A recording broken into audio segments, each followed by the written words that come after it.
सगळं काही व्यवस्थित आहे?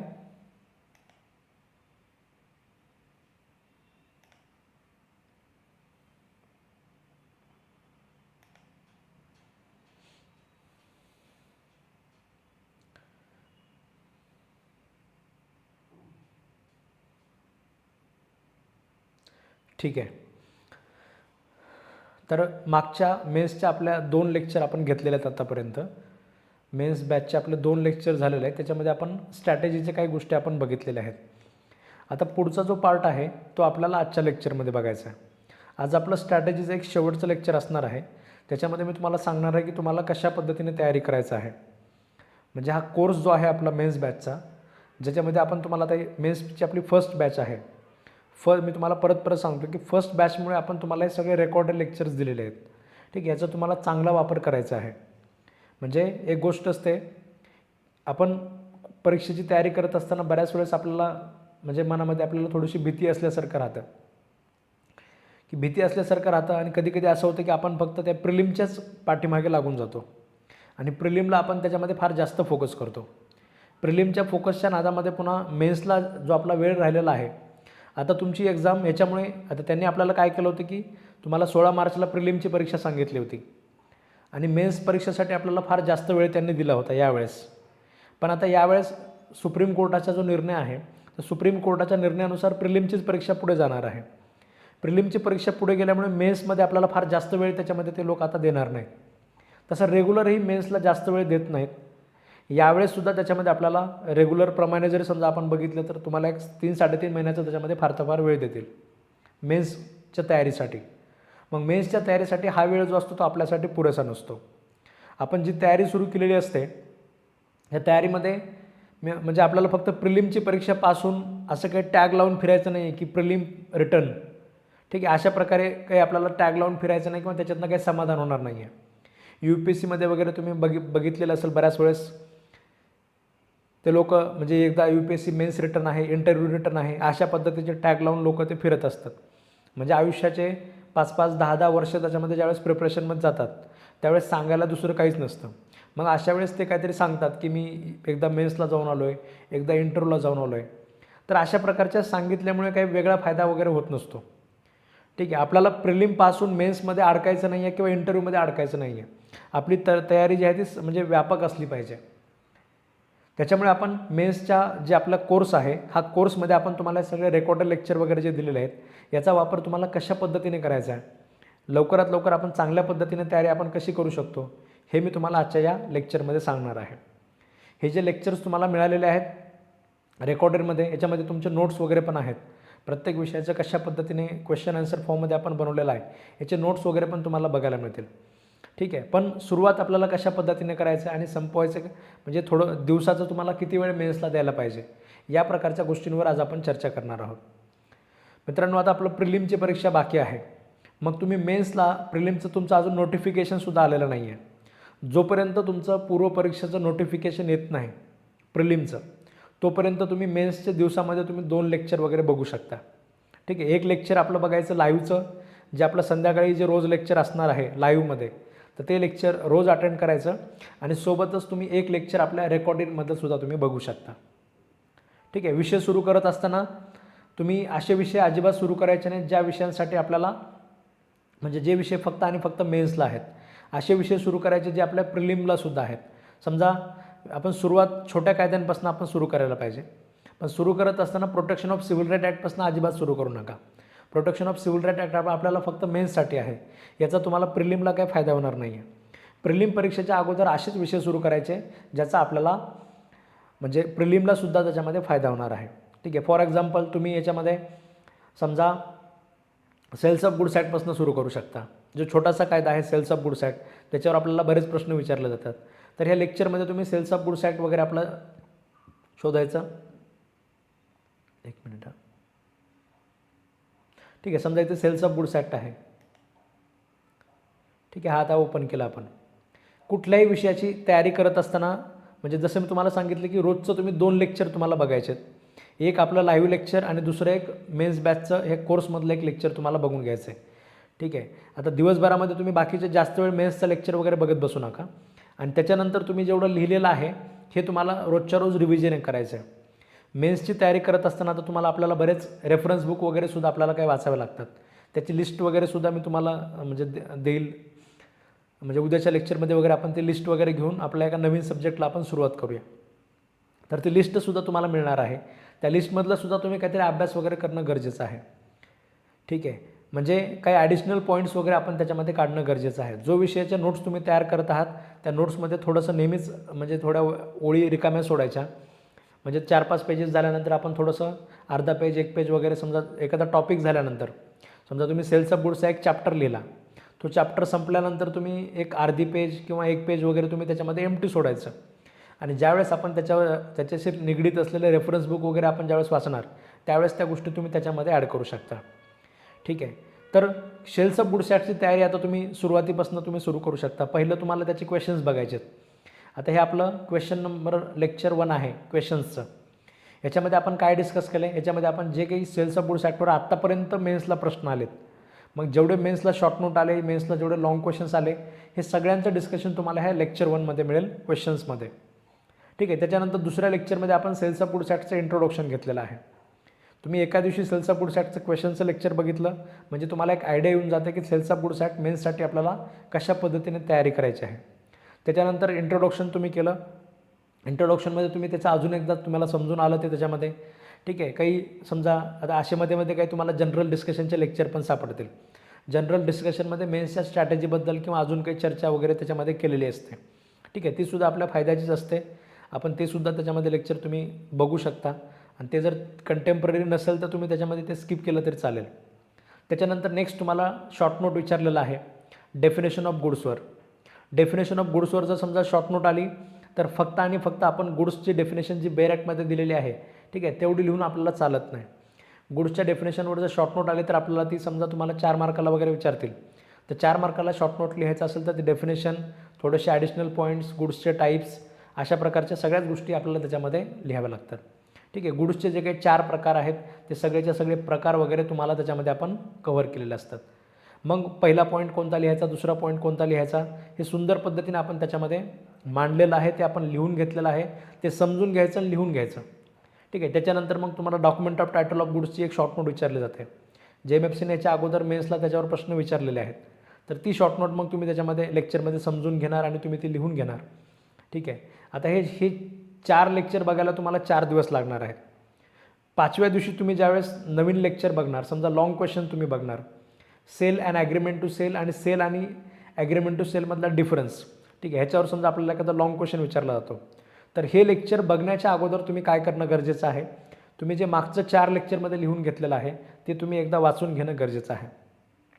ठीक आहे. मेन्सची तयारी करत असताना जसं मी तुम्हाला सांगितलं, कालच्या लेक्चरमध्ये मी तुम्हाला समजावून सांगितलं की क्वेश्चन पेपर जर आपण बघितले, ठीक आहे, तर एखाद्या विद्यार्थ्याचा किती जरी अभ्यास कमी असेल, तो पूर्वपरीक्षा पास झालेला आहे, ठीक आहे, त्यालासुद्धा लिहिण्यासाठी काही ना काही क्वेश्चन सापडतात.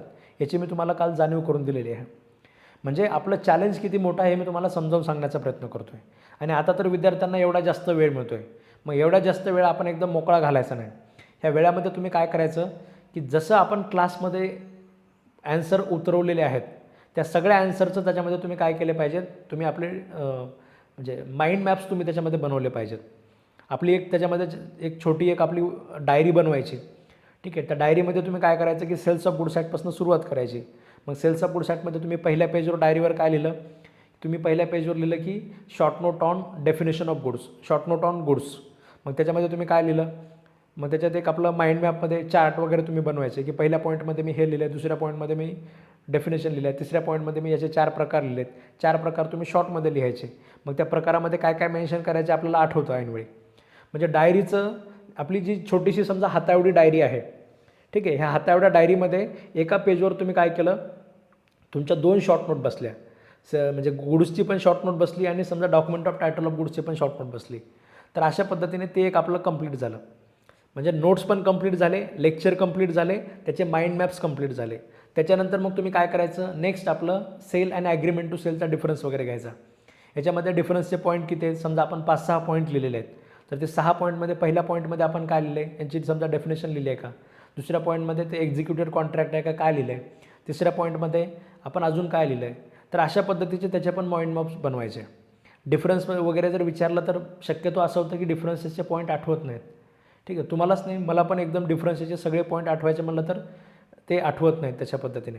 मग आपण आपल्या क्लासमध्ये कसं की तुम्ही सगळ्या लोकांनी पण क्लासमध्ये सांगितलेले असतात की सर हा पॉईंट राहिला, तो पॉईंट राहिला, असं करून आपल्या क्लासमध्ये जास्त पॉईंट असतात. ठीक आहे, सगळ्याच प्रकारच्या नोट्स आपण रेफर केलेल्या असतात, सगळे रेफरन्स बुक वगैरे आपण रेफर केलेले असतात. म्हणजे जेवढे available sales of goods act notes आहेत, जेवढे रेफरन्सेस आहेत, हे मी काही वाचलेले असतात, तुम्ही काही वाचलेले असतात क्लासमधल्या विद्यार्थ्यांनी, आणि असं मिळून आपण ते जास्तीत जास्त पॉईंट काढलेले असतात. पण हे परीक्षेत आठवण्यासाठी आपण त्याचे माइंड मॅप्स उभारणं गरजेचं आहे आणि तुम्ही परत परत त्याचं रिव्हिजन करणं गरजेचं आहे. त्याच्यानंतर समजा तुमचा लेक्चर 6 आहे, कॉन्ट्रॅक्ट ऑफ सेल कशा पद्धतीने केला जातो, याच्यावर तुम्हाला एखादी शॉर्ट नोट वगैरे विचारली जाऊ शकते. आता याच्यावर हे विचारलेलं नाही आहे पण विचारली जाऊ शकते.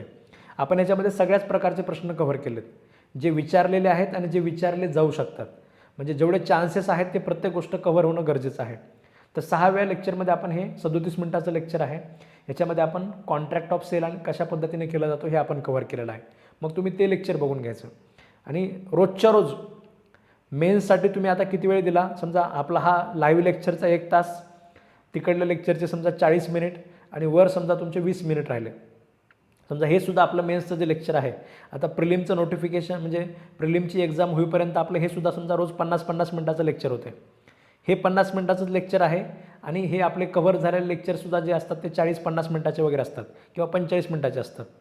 म्हणजे 2 तासच वेळ तुम्हाला रोजच्या रोज मेन्ससाठी तुम्हाला द्यायचा आहे.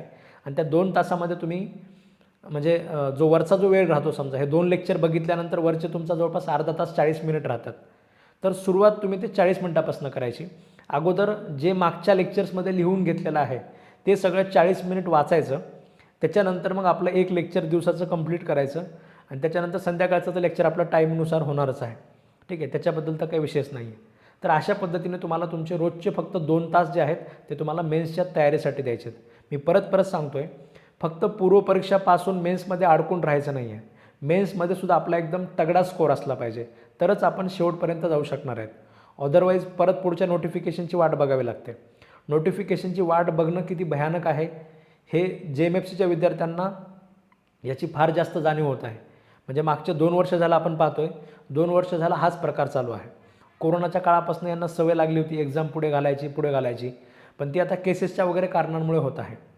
पुढची एक्झामसुद्धा तुमची एवढे सहजासहजी त्याच्यामध्ये अशी कशी लवकर होईल किंवा काय होईल हे आपल्याला सांगता येत नाही. कारण नोटिफिकेशन जरी समजा त्यांचं टाईमवर आलं, नोटिफिकेशन आल्यानंतर समजा तुमची प्रिलिमची परीक्षेची डेट वगैरे आली, प्रिलिमची परीक्षा होईल, पण अजून आता बरेच लोक रेट पिटिशन करतील एज बार झाल्यामुळे. त्या लोकांना तर कोणी त्याच्यामध्ये म्हणजे त्यांना अडवणं काही शक्य नाही आहे, कारण यांचं वागणंच तशा प्रकारचं आहे. रेट पिटिशन हे एज बार झालेले लोक करतील, कोर्टही त्यांना अलाउ करू शकतं, कारण बाकीच्या सगळ्या MPSCच्या एक्झामला 1 वर्षाचं रिलॅक्सेशन दिले. JMFCसोबतच एक अन्याय तसा एक वेगळा केला जाऊ शकत नाही. आणि सोबतच परीक्षासुद्धा फार जास्त पुढे गेलेल्या आहेत, त्याच्यामुळे ते सुद्धा होऊ शकतं. ह्या सगळ्याच गोष्टींचा विचार करून आपली जी तयारी आहे ती म्हणजे फार फार ॲडव्हान्स पद्धतीने आपल्याला करावी लागेल. जेवढा जास्त वेळ मिळेल, ठीक आहे, तेवढं कॉम्पिटिशन टफ होत जाणार आहे. कारण बाकीचे विद्यार्थीसुद्धा तुमच्या कॉम्पिटिशनमध्ये येणार आहेत. प्रत्येकाचा फर्स्ट अटेम्प्ट जो असतो तो फार डेडिकेटेड अटेम्प्ट असतो. त्या फर्स्ट अटेम्प्टमध्ये प्रत्येकजण म्हणजे फार जीवाचं प्राण करून त्याच्यामध्ये सारखं पूर्ण वेळ लायब्ररीमध्ये बसून वगैरे प्रत्येकजण अभ्यास करत असतो. 2-4 अटेम्प्ट झाले की लोक कोर्टात प्रॅक्टिस करणं, थोडंसं अभ्यास करणं, करायचं तसं करणं, असे प्रकार बरेच लोक करतात. ही फर्स्ट बॅच आता म्हणजे एक्झाम जर समजा बरेच दिवस झाले नाही तर 2-3 एक्झामचे जे विद्यार्थी असतात त्यांचा फर्स्ट अटेम्प्ट असतो 2-3 बॅचच्या विद्यार्थ्यांचा. मग ते सगळे लोक जिद्दीने चांगली तयारी करतात. जेवढी जास्तीत जास्त तयारी करता येईल, जेवढं काही करण्याला स्कोप असेल ते लोक करत असतात आणि मग कॉम्पिटिशन त्याच्यामध्ये थोडंसं टफ होऊन जातं. त्याच्यामुळे आपल्याला ह्या सगळ्या गोष्टींची जाणीव ठेवायची आहे आणि त्या पद्धतीने आपल्याला तयारी करायची आहे. हे समजा पुढचं तुमचं 7वं लेक्चर आहे. Short note on price.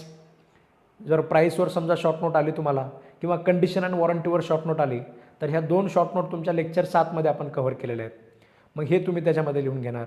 समजा लेक्चर 8 आहे, कॅवेट एमटॉवर जर तुम्हाला शॉर्ट नोट आली, ह्याचं फक्त आता आपण हेडिंग कॅवेट एमटॉवर वगैरे दिलेलं आहे, पण ह्याच्यामध्ये अजून वेगवेगळ्या नावाने तुम्हाला प्रश्न विचारले जाऊ शकतात.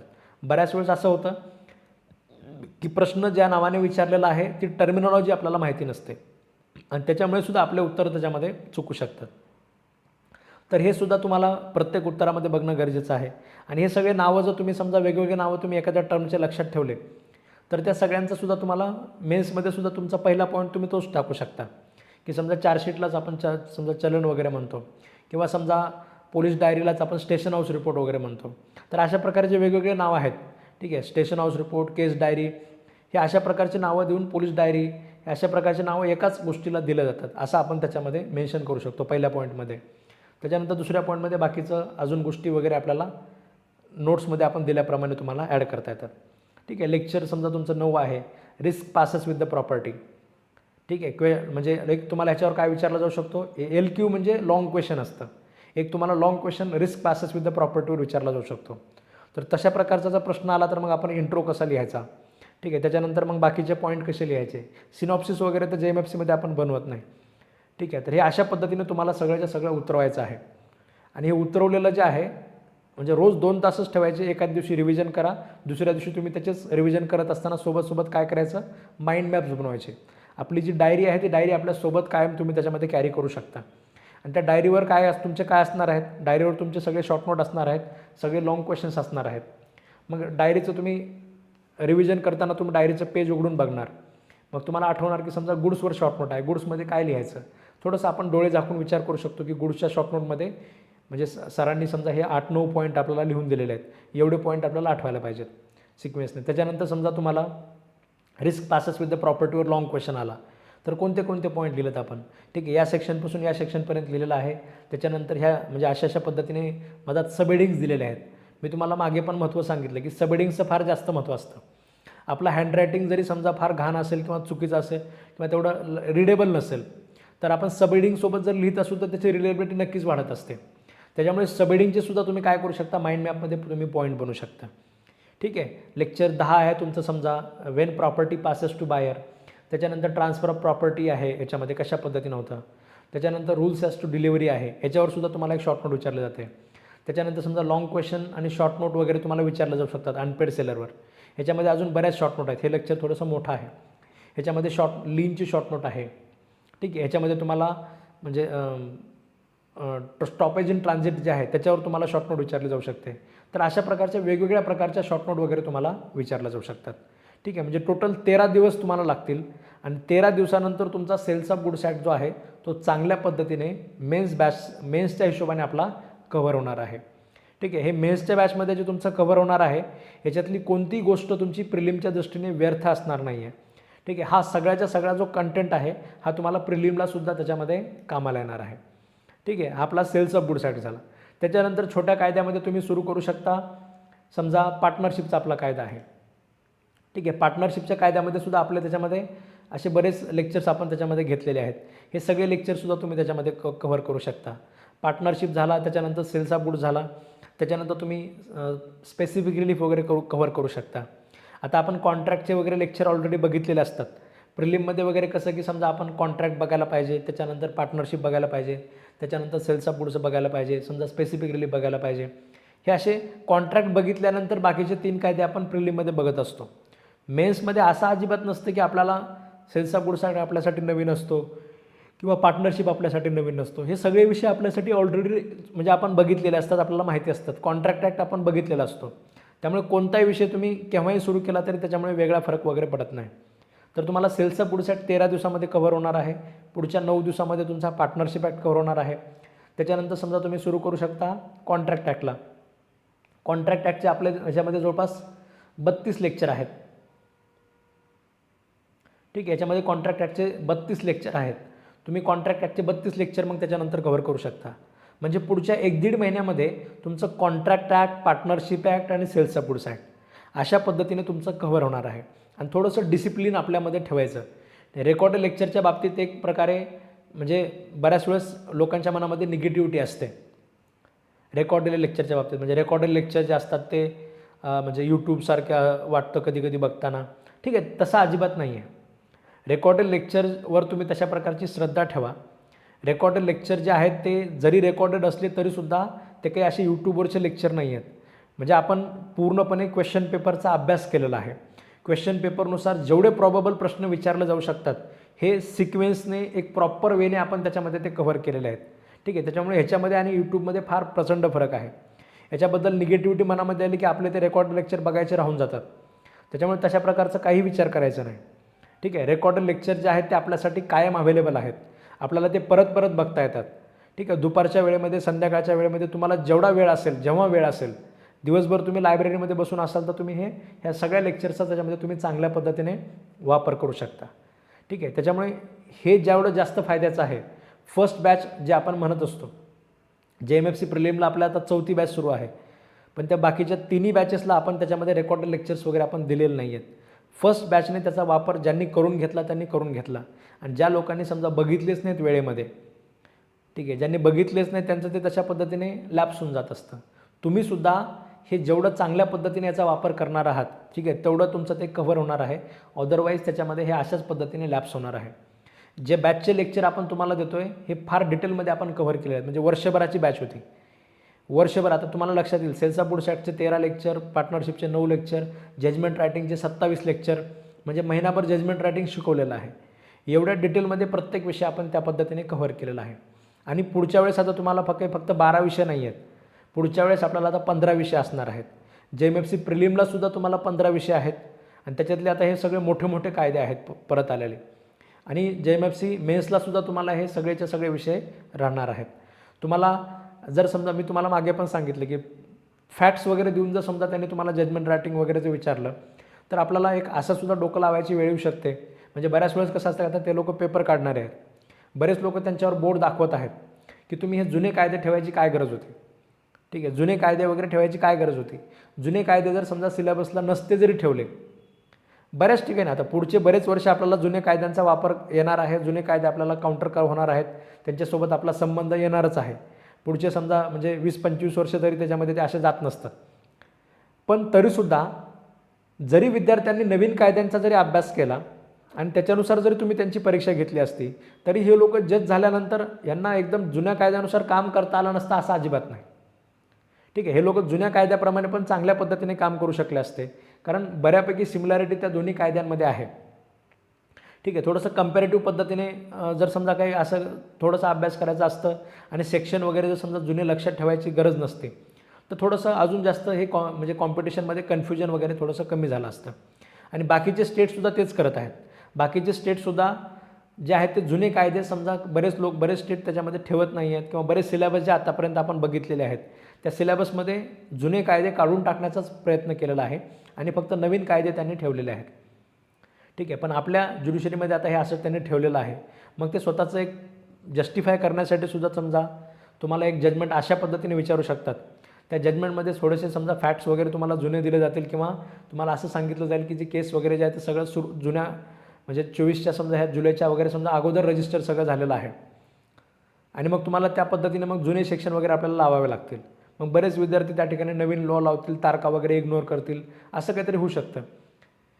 ठीक आहे, मग तिथे तसं जर काही आपल्यासोबत झालं तर आपल्याला जुन्या कायद्याचे सेक्शनसुद्धा आपल्याला माहिती असणं गरजेचं आहे. आणि जर कॉम्पिटिशन जर समजा एवढा वेळ मिळतो आणि कॉम्पिटिशन जर फार पुढच्या लेवलला जात आहे, तर अशा वेळेस आपण दोन्ही कायद्यांचे अभ्यास ठेवून त्याच्यामध्ये दोन्ही कायद्यांप्रमाणे आपण उत्तरं जे आहेत ते आपण थोडेसे कम्पेअर करून आपण त्याच्यामध्ये लिहू शकतो. दोन्ही कायद्यांच्या तरतुदी आपण त्याच्यामध्ये मेन्शन करू शकतो. नवीन जे कायदे आहेत त्या नवीन कायद्यांच्या तरतुदी थोड्याशा आता आपल्यापैकी बऱ्याच लोकांना लक्षात राहत नाही आहेत, तर त्यासुद्धा आपल्याला फॅमिलियर करून घ्याव्या लागतील. जुन्या कायद्यामध्ये कुठे दिलेलं आहे, नवीन कायद्यामध्ये कुठे दिलेलं आहे, आणि एखादा पॉईंट टाकून आपण त्याच्यामध्ये काय काय चेंजेस वगैरे समजा नवीन कायद्याप्रमाणे झालेले आहेत. अशा पद्धतीने आपल्याला आता न्यू क्रिमिनल लॉचे लेक्चर जे आहेत, म्हणजे जे आपले नोट्स आहेत ते नोट्स आपल्याला त्या पद्धतीने अपडेट करावे लागतील. आणि हे तुम्हाला इंटरव्ह्यूलासुद्धा कामाला येणार आहे. ठीक आहे, परत आपले जे लेक्चर्स आहेत आपल्याला लेक्चरला थोडासा वेळ लागतो. ठीक आहे, म्हणजे आपण थोडंसं जास्त डिटेलमध्ये घेतो, पण हे कॉम्प्रिहेन्सिव्ह प्रकारचा अभ्यास असतो. सगळ्याच कायद्यांसोबत आपण लिंक करून तो अभ्यास करतो. नोट्स वगैरे सुद्धा आता मेन्सचे लिहित असताना जेवढं समजा रिलेट होत असतं ते सगळं आपण त्याच्यामध्ये रिलेट करत असतो. आणि त्या पद्धतीने कॉम्प्रिहेन्सिव्ह प्रकारचा एक आपला जो स्टडी आहे तो फक्त चौकटीमध्ये नाही आहे, तर तो एक वायडर स्टडी आपण तो दाखवण्याचा प्रयत्न करत असतो. इंटरव्ह्यूमध्ये सुद्धा बोलत असताना जर समजा बाकी कायद्यांसोबत जर चांगला कनेक्ट असेल, तर आपल्या बोलण्यामध्ये थोडंसं एक नॉलेजेबल ते बोलणं वाटत असतं. आणि थोडं जर तुम्हाला जेवढं विचारलं तेवढं जर तुम्ही त्याच कायद्याचं समजा सांगत असाल आणि तुम्हाला थोडंही दुसऱ्या कायद्यासोबत लिंकिंग होत नसेल, तर आपण ते थोडंसं सेग्रिगेटेड स्टडी केलेलं आहे किंवा चौकटीमध्ये स्टडी केलेलं आहे, तेवढंच पाठ केलेलं आहे, अशा पद्धतीने कुठेतरी ते वाटू शकतं. ठीक आहे, त्यामुळे सगळ्याच अँगलसाठी ह्या सगळ्या गोष्टी गरजेच्या आहेत. सिव्हिल प्रोसिजर कोड आहे, समजा सिव्हिल प्रोसिजर कोड आता मोठा विषय आहे. याच्यामध्ये आपले जवळपास आपण 48 लेक्चर त्याच्यामध्ये आपण याचे घेतलेले आहेत मेन्सच्या हिशोबाने. तर हे सगळेसुद्धा लेक्चर तुम्हाला त्या पद्धतीने एका पाठोपाठ विषयाने आपल्याला कव्हर करायचे आहेत. सध्याच्याला मी तुम्हाला सांगितलं की पहिलं घ्या सेल्स ऑफ गुड्स, दुसरा पार्टनरशिप, ठीक आहे, तिसरा तुम्ही स्पेसिफिक रिलीफ पण घेऊ शकता, आणि चौथं मग तुम्ही त्याच्यामध्ये कॉन्ट्रॅक्ट ॲक्ट घ्या. मेन्समध्ये म्हणजे सोप्याकडनं तुम्ही थोडंसं अवघडाकडे तुम्ही त्याच्यामध्ये चालू शकता. आणि मग त्यानंतर आता जे आपले बाकीचे जे कायदे आहेत, समजा ट्रान्सफर ऑफ प्रॉपर्टी एक आपला आहे. तुम्ही प्रिलिमच्या परीक्षेच्या अगोदर तुम्ही सिव्हिल जरी कव्हर केलं, म्हणजे तुमच्या लक्षात येईल, आता हे किती दिवस झाले बघा, तुम्ही कोणतरी कॅल्क्युलेट करा. प्रिलिमच्या अगोदर जर समजा आपण कव्हर करायचं म्हटलं, ठीक आहे, पहिल्यांदा 13, ठीक आहे, 13 प्लस पार्टनरशिप ॲक्टचे 9, ठीक आहे, प्लस कॉन्ट्रॅक्ट ॲक्टचे 32,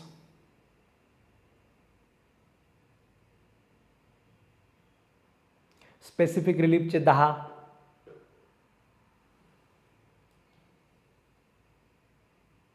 आणि ट्रान्सफर ऑफ प्रॉपर्टीचे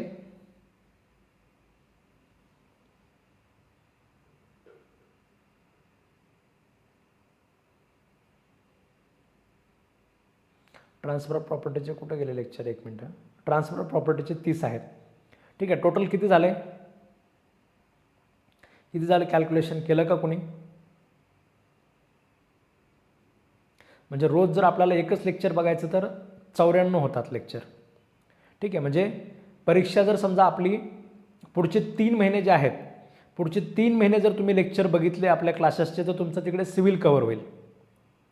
ठीक आहे, आणि बाकी क्रिमिनलचे वगैरे समजा काही कायदे आपल्या इकडे नवीन लेक्चरमध्ये आपले ते सुद्धा कव्हर होतील. म्हणजे रोजच्या रोज आपलं 1 तासाचं इकडचं लेक्चर समजा असेल, क्रिमिनलमधले सुद्धा आपले काही कायदे समजा कव्हर होतील कम्पॅरेटिव्ह पद्धतीने.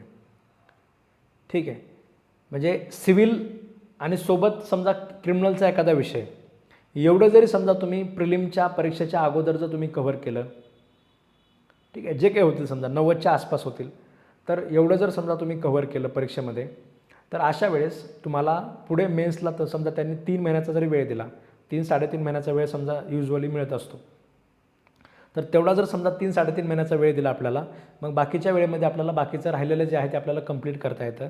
एवढंच नाही तर आपल्याला क्वेश्चन आन्सरची सुद्धा प्रॅक्टिस करता येते. अशा पद्धतीने आपल्याला पूर्वपरीक्षेची तयारी आपल्याला करायची आहे. ठीक आहे, लक्षात आलं सगळ्यांच्या? म्हणजे हा जो कोर्स आहे, मी तुम्हाला परत सांगतो आहे, ह्या कोर्सला म्हणजे रेकॉर्डेड लेक्चर्स मिळालेले आहेत. रेकॉर्डेड लेक्चर्स बघायला म्हणजे कंटाळवाने वाटतात, मी दिवसभर मला बघणं होत नाही. ठीक आहे, म्हणजे अशा प्रकारचं करायचं नाही आहे. अशा प्रकारचं कुठलंही तुम्ही त्याच्यामध्ये हे करायचं नाही आहे, कारण आपल्याला सक्सेस व्हायचं आहे. आपल्याला फक्त प्रिलिम परीक्षा पासून पुढच्या वेळेस हे नाही सांगायचं बाकी मित्रांना की मी पास झालो होतो प्रिलिम एकदा, पण पुन्हा मी मेन्सला जास्त फोकस केला नाही. ठीक आहे, ह्याच्यामध्ये काही मोठेपणा नाही आहे. ठीक आहे, ह्याच्यामध्ये तुमचं किती प्लॅनिंग कमी आहे हे दिसणार आहे. ठीक आहे, म्हणजे आपण चुकीच्या गोष्टींचा मोठेपणा आपण त्याच्यामध्ये बाळगत आहोत असं त्याच्यामध्ये दिसणार आहे. ठीक आहे, जे काय आहे ते आपलं सक्सेस मिळून दाखवायचं आहे. जर मेन्स परीक्षा पास होणार नसू, आपण इंटरव्ह्यू पास होणार नसू, आणि फायनल मेरिटमध्ये नाव जर येणार नसेल, तर मी कधी काळी प्रिलिमची परीक्षा पास झालो ते कुणाला सांगायचं सुद्धा नाही. ठीक आहे, मग या पद्धतीने जर आपल्याला करायचं असेल तर एक वेळ जो आहे तो आपला 1 मिनिट जो आहे तो आपल्यासाठी फार महत्त्वाचा असतो. आणि मग बाकीचा वेळ तुम्ही प्रिलिमच्या परीक्षेसाठी तुम्ही देऊ शकता. दिवसाचे तुमचे 2 तास जे आहेत ते तुमचे मेन्सला गेले, मग तुम्ही प्रिलिमच्या हिशोबाने काही MCQ सॉल्व करू शकता, बेअर ॲक्ट रीड करू शकता.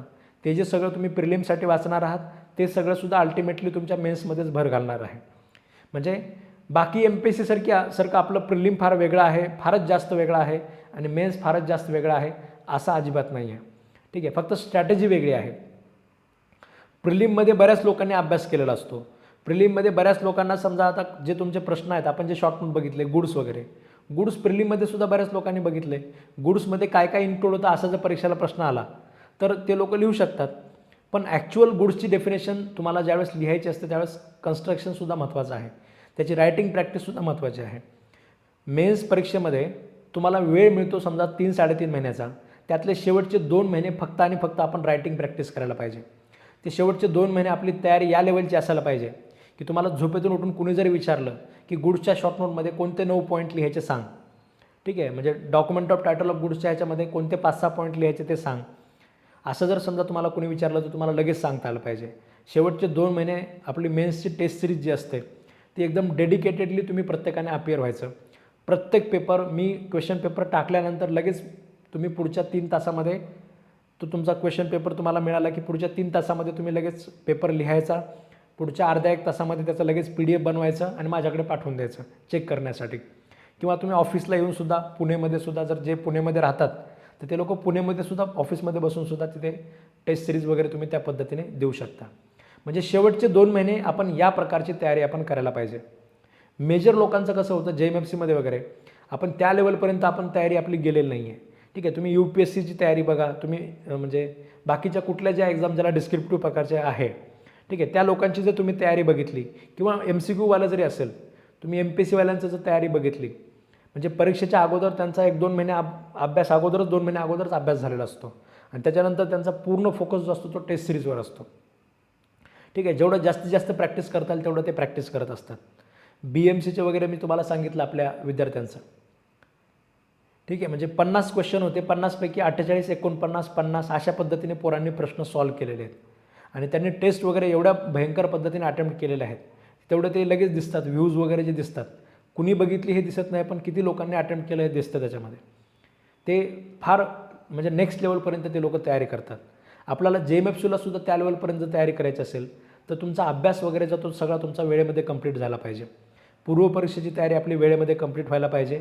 प्रिलिमच्या सुद्धा अगोदर समजा एखादा महिना तरी अगोदर आपलं त्याच्यामध्ये सगळं सिलेबस वगैरे समजा आपल्याला कंप्लीट करायचं, म्हणजे सगळे विषय वगैरे आपण त्याच्यामध्ये बघून घ्यायचे आणि त्याच्यानंतर त्याच्यावर जास्तीत जास्त टेस्ट सोडवायच्या किंवा पॅरलल तुम्ही सोबतच त्या विषयाचे MCQ वगैरे तुम्ही सोडू शकता.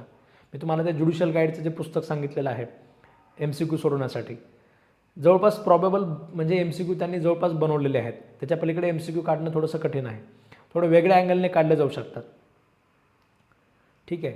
तर अशा पद्धतीने आपल्याला सगळ्यांना जो मेन्सचा जो आपला कोर्स आहे तो कोर्स तुम्हाला प्रत्येकाला वापरायचा आहे.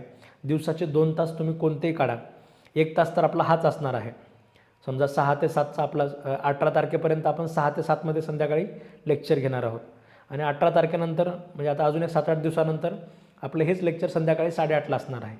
संध्याकाळी 8:30 ते 9चा तर एक वेळ तुमचा असणारच आहे.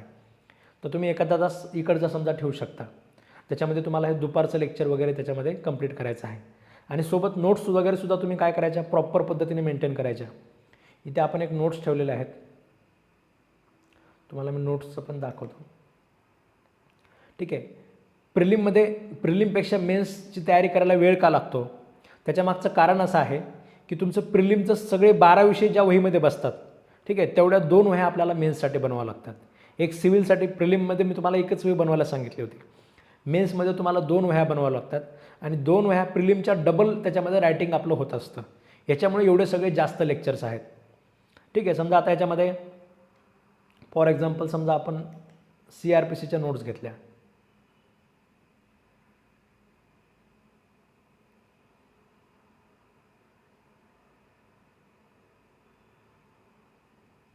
एक मिनिट हे ओपन होत आहे.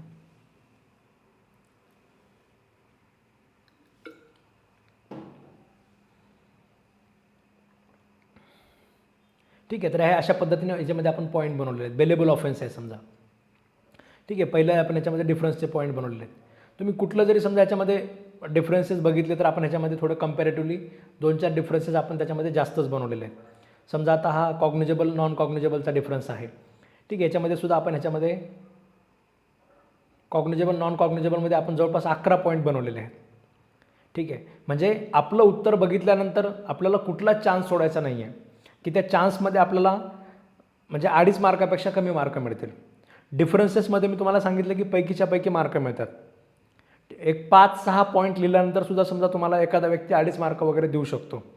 पण आता ह्याच्यात लिहायला तर फार जास्त वेळ लागत नाही डिफरन्सेस वगैरे लिहायला आणि शॉर्टमध्ये वगैरे आपण ते लिहिलेले असतात. शॉर्टमध्ये जे आपण पॉईंट लिहिलेले 10 पॉईंट तर आपण त्याच्यामध्ये लिहिण्याचाच प्रयत्न करायचा. बाकीचे लोक जिथे 5 पॉईंट लिहितील त्याचा एखादा मार्क समजा कमी, अर्धा मार्क कमी होईल, त्याला 2 मार्क वगैरे मिळतील. त्या अर्ध्या मार्कासाठी जेवढी झटापट करता येईल ती सुद्धा आपण त्याच्यामध्ये सोडायची नाही. डिफरन्सेसच्या पॉईंटमध्ये बाकी लोकांना जर समजा 2-2 मार्क मिळत असतील, आपल्याला 2.5 मार्क त्याच्यामध्ये मिळालं पाहिजेत. 2-2 जरी त्यांना मिळाले तर त्यांचे 2 मार्क कमी होतात. म्हणजे एका 10 मार्काच्या क्वेश्चनमध्ये त्या लोकांचे 2 मार्क कमी होतील. तुम्ही 2 मार्क बाकी महाराष्ट्रापेक्षा थोडे प्लस असाल. हे एक्झाम्पल वगैरे तुम्ही लिहायची गरज नाही आहे, पण आपल्या वेळेनुसार किंवा आपल्या स्पीडनुसार तुम्ही त्या पद्धतीने ते लिहू शकता. त्याच्यानंतर समजा कंप्लेंटची तुमची शॉर्ट नोट आहे, ठीक आहे. त्याच्यामध्ये सुद्धा आपण हे first point, second point, third point, fourth point, fifth point, ठीक आहे. त्याच्यानंतर मध्ये सबहेडिंग आपण घेतलेले आहे, डीम कंप्लेंट म्हणजे काय. त्याच्यानंतर आपण सबहेडिंग घेतलेले आहे, हू मे फाईल कंप्लेंट, ठीक आहे. लोकस स्टँडी वगैरे तसा क्रिमिनलमध्ये नसतो, पण काही ऑफेन्सेस याला काही एक्सेप्शन्स आहेत. 195 to 199 जे आपलं CRPCमध्ये वगैरे तुम्हाला दिलेलं आहे जुन्या, त्याच्यामध्ये समजा डिफामेशन असेल तर कंप्लेंट कोण करू शकतं, ज्याचं डिफामेशन झालं तोच करू शकतो, ठीक आहे. महिलांविरोधाचे समजा ऑफेन्सेस असतील, ऑफेन्सेस अगेन्स्ट मॅरेज वगैरे, त्याच्यामध्ये सुद्धा तोच व्यक्ती कंप्लेंट करू शकतो. तर असे एक प्रकारे 8 पॉईंट आपण कंप्लेंटच्या डेफिनेशनवर आपण या ठिकाणी बनवलेले आहेत. त्याच्यानंतर समजा कंप्लेंट आणि FIRचा डिफरन्स असू द्या. तर अशा पद्धतीने जे सगळे डिफरन्सेस आहेत त्याच्यामध्ये आपण किती पॉईंट बनवले, जवळपास 9 पॉईंट बनवलेत कंप्लेंट आणि FIRमध्ये, ठीक आहे. तर हे 9 पॉईंट जे आहेत, जसं मी तुम्हाला सांगितलं की जेवढ्या अवेलेबल नोट्स आहेत ह्या विषयावर, जेवढं समजा आपल्याला ह्याच्यावर मटेरियल मिळू शकतं, जेवढं काही समजा मिळू शकतं, ते सगळं घेऊन आपण हे 9 पॉईंट ह्याच्यामध्ये बनवलेले आहेत. म्हणजे तुम्ही कुठल्या जरी नोट्स घेतल्या, तुम्हाला याच्यामध्ये याच्यापेक्षा वेगळे पॉईंट, जास्त पॉईंट तुम्हाला मिळणार नाहीत. एखादा पॉईंट जास्त असेल तर तो तेवढा प्रॉपर पॉईंट तो नसणार आहे, ठीक आहे. थोडंसं कन्फ्युजन होऊ शकतं. डिफरन्सेसचे पॉईंट लिहित असताना काही लिहून चालत नाही. डिफरन्सेसचे पॉईंटवर लिहित असताना तुमचा जर डिफरन्सेसचा पॉईंट चुकला तर त्याला गोल केलं जातं, आणि ते गोल केलं म्हणजे आपले त्याच्यामध्ये थोडे 2.5 मार्काचे 2 मार्कावर त्याच्यामध्ये येऊन जातात, ठीक आहे. त्याच्यामुळे विनाकारण जो पॉईंट परफेक्टली डिफरन्समध्ये बसत नाही तो पॉईंट अजिबात टाकायचा नाही. जे पॉईंट पडतात तेच पॉईंट टाकायचे, ठीक आहे. तर अशा पद्धतीने डिफरन्सेसचे पॉईंट आपण ह्याच्यामध्ये काही बनवलेले आहेत, ठीक आहे. त्याच्यानंतर समजा ट्रायल इन्क्वायरी वगैरे समजा हे असू द्या, पुन्हा officer in charge of the police स्टेशनची short note असू द्या, ठीक आहे. त्याच्यामध्ये सुद्धा आपण अशाशी वेगवेगळे पॉईंट काढलेले आहेत, ठीक आहे. म्हणजे कुठलं जरी समजा नोट्स असेल, आणि जसं मी तुम्हाला सांगितलं क्लासेसच्या ज्या नोट्स असतात आपल्या, आपण कुठेही बाहेर शेअर केलेल्या नाही आहेत, ठीक आहे. ह्या कुठेही त्याच्यामध्ये सेलसाठी तुम्हाला अवेलेबल सापडणार नाहीत. जे एवढ्या सुंदर पद्धतीने लिहिलेलं आहे, मी तुम्हाला सांगितलं की कुणालाही टाईप करायला दिलं तर तो लगेच टाईप करून देईल, पण आपण आपल्या क्लासेसच्या नोट ज्या आहेत त्या सेलसाठी कुठेही आपण अवेलेबल करत नाही, कारण आपल्याला आपले विद्यार्थी मेरिटमध्ये दाखवायचे आहेत. आज APPचे वगैरे जे आपले सिलेक्शन झालेत, रोज आपण एक स्टेटस टाकतो की आमच्या क्लासेसचे हे विद्यार्थी सिलेक्ट झाले, BMCचे असू द्या, JMFCचे असू द्या, ठीक आहे, डिस्ट्रिक्ट जजचे असू द्या. DJचे सुद्धा आपले यावेळेस 3 विद्यार्थी झाले मागच्या वेळेस, ठीक आहे. 3 विद्यार्थ्यांचे आपण त्याच्यामध्ये सगळीकडे आपण सांगत असतो की आमचे हे विद्यार्थी सिलेक्ट झाले. तर हे सगळं जे करण्यामागचं जे कारण आहे की आपल्या गोष्टी आपल्या विद्यार्थ्यांपुरत्याच मर्यादित राहिल्या पाहिजेत. ह्या नोट्समध्ये आता आपण अजून बरेच ॲडिशन्स करणार आहोत, ठीक आहे. ह्या नोट्स लिहित असताना म्हणजे तुम्हीसुद्धा त्याच्यामध्ये ज्या काही गोष्टी सांगणार आहात की सर आपण अजून हा एक पॉईंट टाकू शकतो, तर तुमचंसुद्धा कॉन्ट्रीब्युशन ह्या नोट्समध्ये असणार आहे.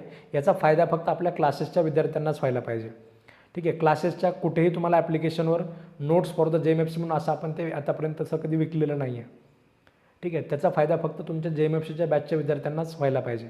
म्हणून हे सगळ्यांनी आपल्यापुरतं ठेवायचं आहे, ठीक आहे. तर हे त्याच्या डिफरन्सेस असू द्या, शॉर्ट नोट असू द्या किंवा लाँग क्वेश्चन असू द्या.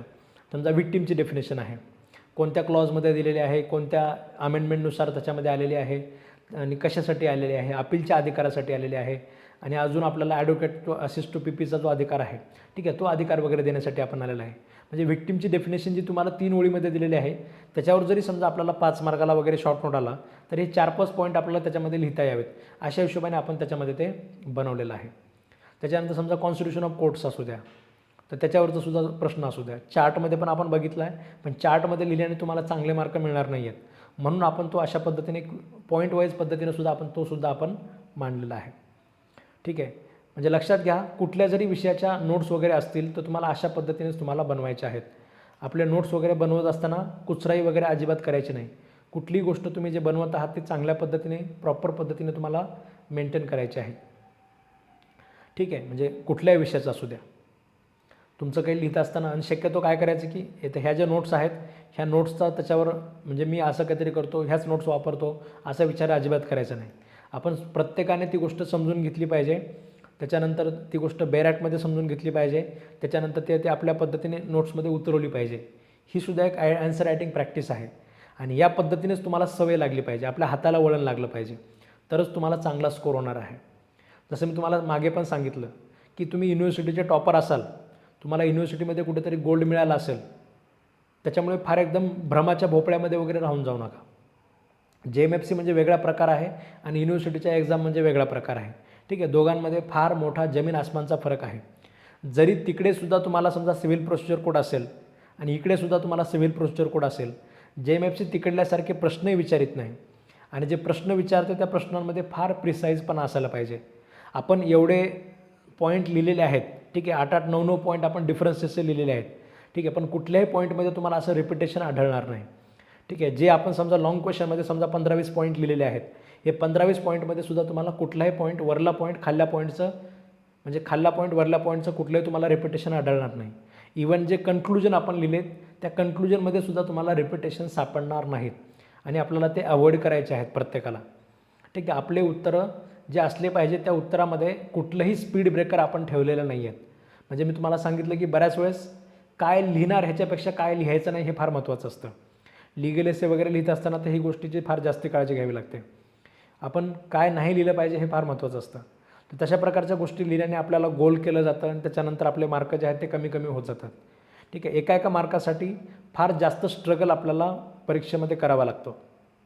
50-55 मार्क कुणी मिळतं, ठीक आहे, म्हणजे 50 मार्क मिळवणं फार मोठी गोष्ट नाही आहे. पण 50 नंतर तुम्हाला जर पुढे सरकायचं असेल, 65-70 मार्क वगैरे जर तुम्हाला घ्यायचे असतील तर त्याच्यासाठी आपल्याला अशा पद्धतीनेच आपले उत्तराची मांडणी आपल्याला करावी लागणार आहे. ठीक आहे, आपल्या हाताला त्याच्यामध्ये 2 तास लिहायची सवय असावी. ठीक आहे, 1 तास तुम्ही प्रिलिममध्ये लिहिणार आहात, 1 तास तुम्ही मेन्स बॅचमध्ये लिहिणार आहात आणि अजून समजा तुम्ही थोडासा वेळ देऊन समजा मेन्समध्ये अजून आपण पुन्हा प्रिलिमची परीक्षा झाल्यानंतर तर मग आपण अजून जास्त प्रॅक्टिस करणार आहोत. रोज 2-2 तास जर तुम्ही क्लासमध्ये आपल्याला लिहून बघितलं, मेन्सचं तुम्ही अजून एक लेक्चर बघणार आहात, म्हणजे रोज तुमचं 3 तास रायटिंग होणार आहे. ठीक आहे, रोज 3-3 तास रायटिंग आपण केलेलं आहे, आपल्या हातालाही वळण लागून जातं आणि ती थोडीशी डिसिप्लिनची सवय लागून जाते. ठीक आहे, बऱ्याच वेळेस कसं होतं की आपण लिहित असताना एखादं शेवटचा जो वर्ड आहे तो आपण असं एकदम सारल्यावणी करून आपण लिहून टाकतो. ठीक आहे, पण ते थोडं अंडरस्टँडिंगला थोडंसं म्हणजे प्रॉब्लेम देऊ शकतं किंवा रिलेबिलिटी कमी होऊन जाते किंवा आपल्यातला डिसिप्लिनपणा कमी होऊन जातो. एखादा क्वेश्चन पेपर समजा तुम्ही लिहित असाल, म्हणजे शेवटचे 2 महिने मी तुम्हाला सांगतो की क्वेश्चन आन्सर रायटिंग प्रॅक्टिस फार गरजेची आहे. त्या क्वेश्चन आन्सर रायटिंग प्रॅक्टिसमध्ये सुद्धा काय गरजेचं आहे, बऱ्याच वेळेस असं होतं की आपण पेपर लिहितो आणि शेवटचे जे समजा लिहायचं जे वेळ असतं त्याच्यामध्ये मग आपण काय लिहितो ते आपल्यालाच कळत नाही. जी गोष्ट आपल्याला कळत नाही ती पुढच्या व्यक्तीला काय कळणार आहे. मग त्याचासुद्धा त्याच्यामध्ये एक ॲव्हरेज मार्क देण्यामध्ये एक थोडासा कल निघून जातो आणि काही एखादे ऑब्जेक्शनेबल आढळतं मग त्याला तर गोल करून आपलं त्याच्यामध्ये मायनसमध्ये मार्क जातात. ॲव्हरेजपेक्षा कमी तर आपल्याला मार्क पडायलाच नाही पाहिजेत, पण खूप साऱ्या क्वेश्चन्स ॲव्हरेज मार्क कुठे पडायला पाहिजेत, ज्या प्रश्नाबद्दल आपल्याला फार थोडकं माहिती आहे तिथे ॲव्हरेज मार्क पडायला पाहिजेत. पण ज्याच्याबद्दल आपल्याला फार चांगलं माहिती आहे त्याच्यामध्ये आपल्याला 70%, 80%, ठीक आहे, 85% आपल्याला मार्क मिळायला पाहिजेत. आणि काही प्रश्नच मुळात स्कोरिंग असतात, तिथे तर आपल्याला त्याच्यामध्ये 95% मार्क पाहिजेत. ठीक आहे, स्पेलिंग मिस्टेक वगैरे सुद्धा त्याच्यामध्ये होत नाहीत जर आपण फार जास्त त्याच्या पद्धतीने प्रॅक्टिस केली तर. आणि जर समजा एखाद्याला असेलच प्रॉब्लेम स्पेलिंग मिस्टेकचा, तर त्या स्पेलिंग मिस्टेकमुळे तुमचं फार मोठं नुकसान होतं असं अजिबात डोक्यामध्ये तुम्ही आणू नका. पण काही गोष्टी फार कॉमन असतात, समजा चार्जशीटच्या शब्दामध्ये तुम्ही स्पेलिंग मिस्टेक करताय तर हे थोडं निगेटिव्ह इम्पॅक्ट होतोच त्याच्यामध्ये. म्हणजे जे फार कॉमन गोष्टी आहेत त्याच्यामध्ये आपल्या स्पेलिंग मिस्टेक वगैरे व्हायला नको. समजा ॲट्रोफियस कन्व्हिक्ट तुम्हाला लिहायचं आहे, त्या ॲट्रोफियसमध्ये समजा थोडं स्पेलिंग मिस्टेक झालं, ठीक आहे, एखाद्या वेळेस समजू शकतं माणूस. पण ज्या रेग्युलर वापरातल्या ज्या गोष्टी आहेत, चार्जशीट, ठीक आहे, पोलीस रिपोर्ट किंवा अशा प्रकारचे जे शब्द आहेत याच्यामध्ये तुमच्या कन्फेशन, ॲडमिशन अशा प्रकारच्या गोष्टींमध्ये तुमच्या चुका ज्या असतात स्पेलिंगच्या त्या अजिबात मान्य केल्या जात नाही. ज्युडिशियल मॅजिस्ट्रेट, बऱ्याच लोकांना तो मॅजिस्ट्रेट शब्द लिहिता येत नाही.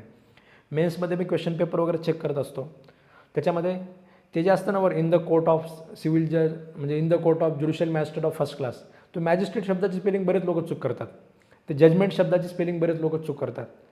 ठीक आहे, जजमेंट, आपलं जजमेंट म्हणजे काय असतं, तिकडचं जे रेग्युलर जे जजमेंट असतं शब्द त्याच्यामध्ये फरक असतो. ठीक आहे, त्याच्यामुळे ते इकडे टाकायचं नसतं तर ते सुद्धा बरेच लोक टाकतात. अशा प्रकारचे बरेच मिस्टेक्स होतात. मॅजिस्ट्रेट शब्दाची सांगून पण बरेच लोक मिस्टेक करतात. एवढंच नाही, अजून बऱ्याच प्रकारच्या मिस्टेक असतात. काही लोक म्हणजे असं होतं, आता तुम्हाला वाटेल की सर अशी चूक कोणी करू शकतं का, पण कित्येक पेपर मी स्वतः चेक केलेले आहेत ज्याच्यामध्ये विद्यार्थी म्हणजे क्रिमिनल पेपर लिहित असताना, क्रिमिनलचं जजमेंट लिहित असताना सिव्हिल जज ज्युनियर डिव्हिजन टाकतात किंवा सिव्हिलचं पेपर लिहित असताना judicial magistrate of first class टाकून देतात. अशा प्रकारच्या सुद्धा गोष्टी होतात. आता क्रिमिनलमध्ये तुम्हाला फॉर्मॅट मोठा आहे, त्या फॉर्मॅट मोठ्यामध्ये तुम्हाला ते सगळे पॉईंट वगैरे लक्षात ठेवणं गरजेचं आहे. आणि हे सगळं फक्त लक्षात ठेवून चालणार नाही आहे, आपल्याला हे फार कमी वेळेमध्ये लिहिता आलं पाहिजे. कमी वेळेमध्ये आपण केव्हा लिहू शकतो, जर आपली प्रॅक्टिस फार जास्त झालेली असेल त्या गोष्टीची. आणि फार जास्त प्रॅक्टिस झाल्यानंतर आपल्याला त्याच्यावर जास्त विचार करायची वेळ पडत नाही आणि पटापट ते आपण जो कॉमन पार्ट आहे ज्याच्यासाठी आपल्याला जास्त डोकं लावायची गरज नाही, तो आपण पटकन लिहून मोकळा होतो. पटकन लिहून आपण तो तयार करू शकतो. ठीक आहे. तर अशा प्रकारच्या गोष्टींची सुद्धा प्रॅक्टिस आपल्याला शेवटचे 2 महिने करावी लागते.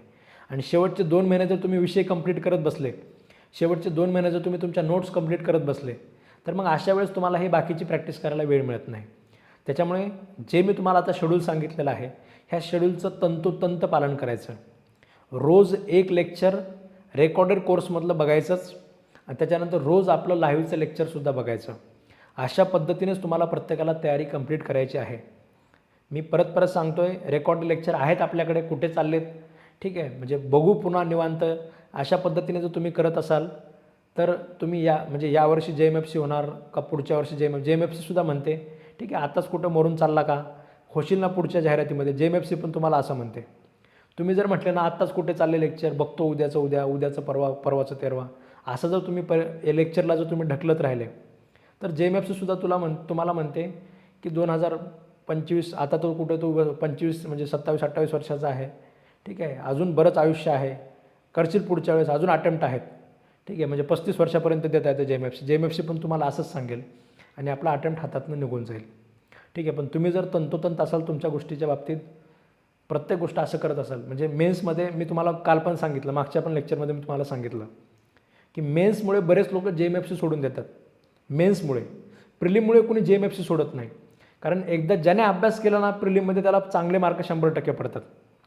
मेन्समध्ये तुम्ही अभ्यास जरी केला, समजा तुम्हाला वाटतं की मी सगळं केलेलं आहे, मला तर सगळं माहिती आहे, ठीक आहे, पण तरी पण माझा स्कोर होत नाही, ठीक आहे, तरी पण तुमचा स्कोर होत नाही. तुम्ही समजा ग्रुप डिस्कशनला ज्यावेळेस बसता, तुमचाच आवाज मोठा असतो, बाकीचे सगळे 4-5 लोक फक्त ऐकत बसतात आणि ते विचार करतात की याला एवढं कसं लक्षात आहे, सगळं डेफिनेशन वगैरे सगळं सांगतोय. पण आपण ज्यावेळेस चर्चेला बसतो ना ग्रुप डिस्कशनला, आपण काय सांगतो, आपण फक्त डेफिनेशन सांगतो, ठीक आहे. डेफिनेशन फक्त लिहून मार्क स्कोर मिळतो का, नाही मिळत. आपण समजा म्हणजे फक्त कोणत्या सेक्शनमध्ये कोणती पनिशमेंट आहे, काय आहे वगैरे वगैरे वगैरे गोष्टी तुम्ही फक्त डिस्कशनमध्ये सांगता, ठीक आहे. तर अशा लोकांनासुद्धा मेन्समध्ये चांगला स्कोर होत नाही. मेन्समध्ये स्कोर करण्यासाठी प्रॉपर जे नोट्स आहेत, ठीक आहे, प्रॉपर जे पॉईंट्स आहेत ते सिस्टमॅटिकली तुम्हाला त्याच्यामध्ये अरेंज करता आले पाहिजेत आणि टायमिंगमध्ये तुम्हाला ते करता आलं पाहिजे. जजमेंट रायटिंगसाठी आपण जेवढा वेळ ठरवलेला आहे त्याच्या बाहेर तुम्हाला वेळ देता येत नाही, त्याच्या बाहेर तुम्हाला थांबता येत नाही, तेवढ्यामध्येच तुम्हाला ते कंप्लीट करणं गरजेचं आहे, ठीक आहे. जजमेंट रायटिंगचा सुद्धा म्हणजे तशा लेवलपर्यंत आपल्याला तयारी करावी लागते. हे मेन्समध्ये फक्त विषय कंप्लीट करणं, नोट्स कंप्लीट करणं ही पहिली पायरी आहे. ह्याच्या पलीकडे तुम्हाला अजून बरीच प्रॅक्टिस करावी लागते. तेव्हा कुठे आपण मेन्ससाठी तयार होत असतो. 1-2 महिने 2.5 महिने तरी अगोदर आपलं सगळं तयार झालं पाहिजे, तरच आपण पुढच्या रायटिंग प्रॅक्टिस वगैरे चांगल्या पद्धतीने करू शकतो. किंवा मग आपलं ते UPSC लेवलचं चांगल्या म्हणजे लेवलचं प्रिपरेशन आपलं त्याच्यामध्ये होऊ शकतं. 7-8 दिवस अगोदर आपण समजा नोट्स कंप्लीट करणार आणि 7 दिवसावर मेन्सची परीक्षा आहे, कशाची प्रॅक्टिस करणार आहात तुम्ही, ठीक आहे. मग त्यावेळेस तुम्हाला प्रॅक्टिस करणं शक्य जाणार नाही, त्यावेळेस तुम्हाला क्वेश्चन आन्सर लिहिणं शक्य जाणार नाही, त्यावेळेस आन्सर रायटिंग प्रॅक्टिस होणार नाही आणि तुमचा पहिला पेपर तुम्ही लिहिणार JMFCच्या मेन्सच्या परीक्षेमध्ये, ठीक आहे. मग त्याच्यामध्ये बऱ्याच मिस्टेक होणार. मग त्या मिस्टेक तुमच्या लक्षात आल्यानंतर तुम्ही बाहेरून सांगणार की अरे हे लिहायचं राहिलं, जजमेंट रायटिंग जास्त 1.5 तास लिहित बसलो, 1 तास हेच लिहित बसलो, हे लिहायचं राहिलं, ते लिहायचं राहिलं, पॉईंट्स म्हणजे सब हेडिंग टाकताच आल्या नाहीत किंवा अजून असं काही उत्तर अशा पद्धतीने लिहिता आलं नाही. हे सगळं आपल्यासोबत नंतर नको व्हायला,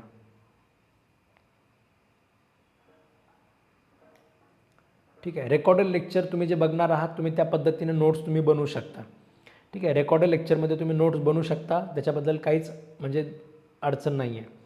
फक्त प्रत्येक चॅप्टर झाल्यानंतर प्रत्येक कायद्याचा तुम्ही शेवटी त्याच्यामध्ये काही पेजेस वगैरे तुम्ही सोडून द्या, ठीक आहे. किंवा तुम्ही रेकॉर्ड लेक्चर बघत असताना म्हणजे शेवटी कसं असतं की आपण काही कीर्तन ऐकत नाही किंवा मी काही कीर्तन करत नाही की तुम्ही रेकॉर्ड लेक्चर बघत असताना नोट्स बनवायचेच नाही, तू काय ऐकत बसायचं, ठीक आहे. म्हणजे तुमच्या माहितीसाठी सांगतो, आता मला विद्यार्थ्याचं नाव नाही आठवणार, मागच्या वेळेस एक विद्यार्थी ऑफिसला म्हणजे येऊन त्याने मला त्याचे नोट्स दाखवले, त्याने लिहिलेलं दाखवलं, ठीक आहे. म्हणजे त्याने एवढं बंच असं काहीतरी म्हणजे लिहून फक्त त्याने प्रॅक्टिस केली होती. त्याच्यामधले काहीतरी समजा 200-250 पेजेस त्याने फक्त जजमेंटच लिहून बघितले होते. म्हणजे एवढ्या लेवलपर्यंत लोक तयारी करतात. करणारे लोक एवढ्या लेवलपर्यंत तयारी करतात. आणि आपण त्याच्यामध्ये एखादी गोष्ट डबल लिहिल्यामुळे काही फरक पडत नाही. एखादा क्वेश्चन समजा 2दा तुमच्या हाताखालनं गेल्यामुळे काही वेगळा फरक पडत नाही. त्याच्यामुळे बिनधास्त तुम्ही त्याच्यामध्ये जे लिहित आहात ते तुम्ही आपलं रायटिंगमध्येच त्याच्यामध्ये कंप्लीट करायचं. लेक्चर ऐकत असताना लेक्चरमध्ये डिक्टेशन आहे का नाही, मग ते डिक्टेशन आपलं त्याच्यामध्ये त्या पद्धतीने लिहून घेऊनच तयार करायचं.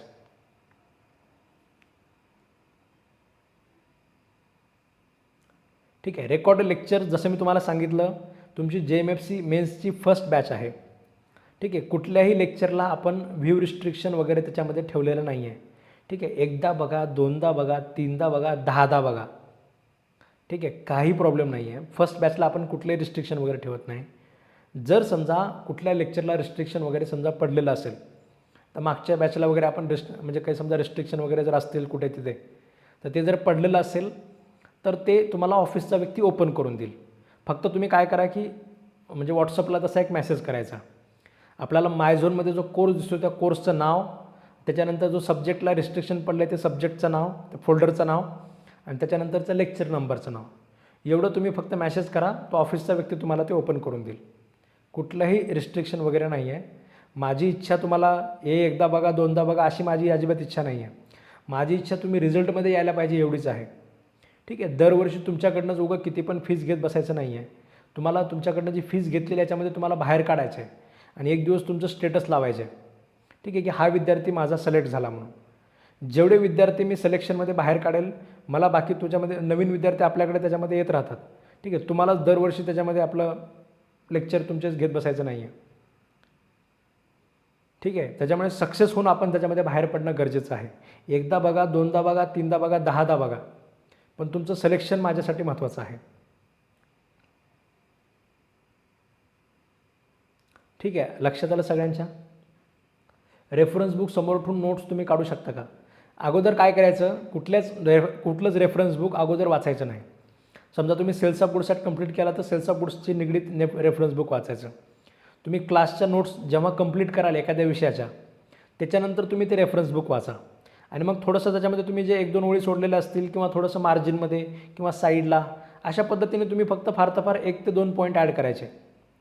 तुम्हाला जर फारच महत्त्वाचं वाटत असेल तर 1 ते 2 पॉईंट ॲड करायचे. बाकी विश्वास ठेवा किंवा तुम्ही ते बघा नोट्स, विश्वास ठेवायची गरज नाही. तुम्ही ज्यावेळेस नोट्स बघाल त्यावेळेस तुमच्या लक्षात येईल की ह्याच्यामध्ये अजून ॲड करण्यासारखं काहीच नाही आहे. ठीक आहे. समजा आपण डिफरन्सेसवर आपण 9-10 पॉईंट आणि 11 पॉईंट आपण बनवलेले आहेत. तुम्हाला 12 पॉईंट ॲड करायची काही गरजच नाही. तुम्ही कुठले रेफरन्स बुक वाचून काय 12 पॉईंट ॲड करणार आहात? 12 पॉईंट लिहायला तुम्हाला जागाच नाही आहे. ठीक आहे. शक्यतो नवीन ॲड करायला काही चान्स नाही आहे त्याच्यामध्ये अजिबात. आपल्याला जर समजा कुठे आता त्याच्यामध्ये अजून ॲडिशन किंवा थोडंसं चेंजेस करायचे असतील, नोट्समध्ये एखादा पॉईंट समजा काढून टाकायचा असेल, तर त्या आता आपण आपल्या पुढच्या लाईव्ह लेक्चरमध्ये आपण ते बघणार आहोत. ठीक आहे. शेवटी कसं असतं की प्रत्येक नवीन बॅचमध्ये आपण काहीतरी नवीन गोष्टी त्याच्यामध्ये आपण करत असतो.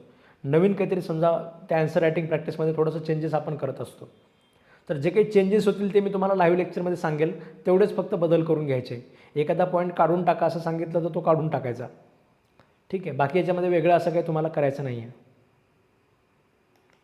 रेफरन्स बुक थोडंसं म्हणजे आपण वाचायला पाहिजेत, पण त्याच्यातून तुम्हाला फार जास्त काही ॲड करायला मिळणार नाही, कारण नोट्स आपल्या बऱ्यापैकी परिपूर्ण आहेत.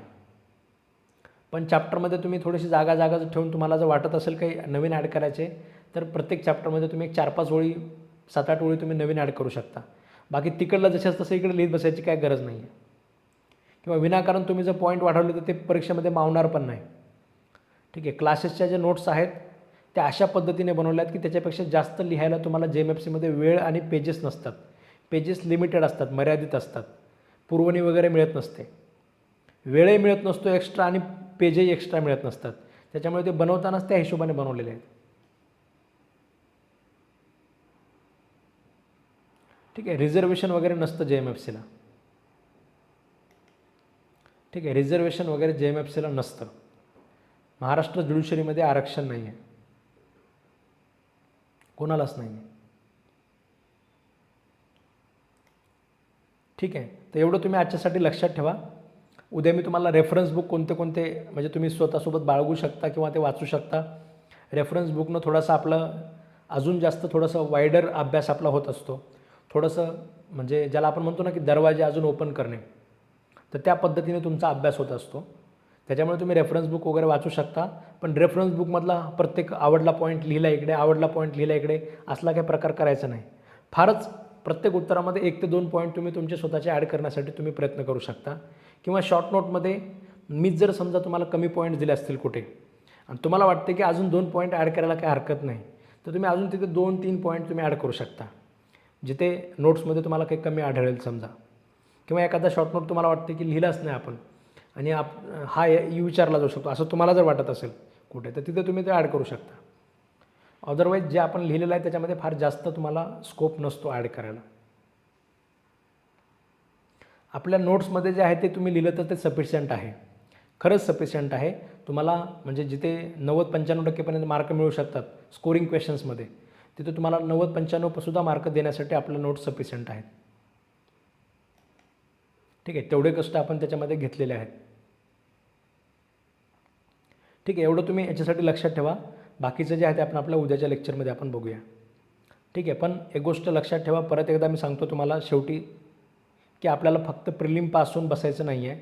आपल्याला मेन्सही चांगल्या स्कोरने पास व्हायचं आहे आणि त्या स्कोरचा वापर आपल्याला फायनल मेरिटसाठी करायचा आहे.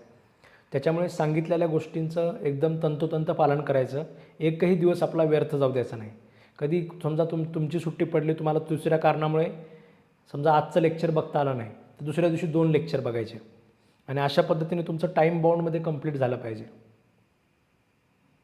ठीक आहे, thank you all of you. Good night.